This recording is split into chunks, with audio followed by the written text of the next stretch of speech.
શું તમારું વજન નોર્મલ છે કે ખતરનાક? કઈ રીતના ખબર પડશે? તો સાયન્ટિફિક ફોર્મ્યુલા છે BMI. BMI એટલે બોડી માસ ઇન્ડેક્સ.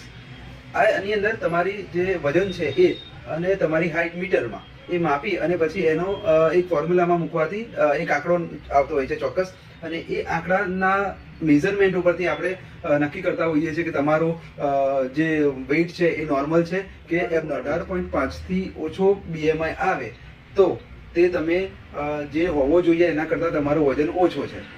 જો તમારો BMI 18.5થી 24.9 સુધી આવે તો એનો મતલબ થયો કે તમારો વજન છે એ નોર્મલ છે.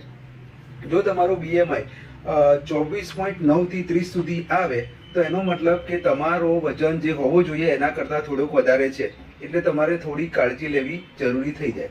અને જો તમારો BMI 30 થી વધારે આવે છે તો એનો મતલબ તમે ઓબેસિટીમાં આવો છો, એટલે તમારે તાત્કાલિક તેમાં કોઈ લાઈફસ્ટાઈલમાં ફેરફારો કરવા જોઈએ અને વજન ઓછો કરવાની સખત જરૂર છે. જનરલી જેટલો હાઈ BMI એટલું જ તમને BP, ડાયાબિટીસ અને હૃદયરોગ થવાના જોખમો વધારે રહે છે, એટલે BMI ને નીચે લાવવો જરૂરી પડી જાય છે.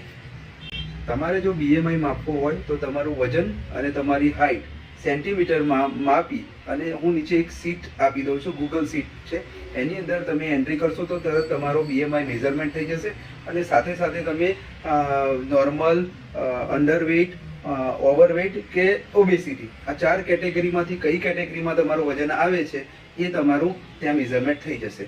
તો જો તમારે BMI માપવું હોય તો કોમેન્ટ કરો BMI, અને આ ચેનલને ફોલો અને લાઈક કરતા રહો.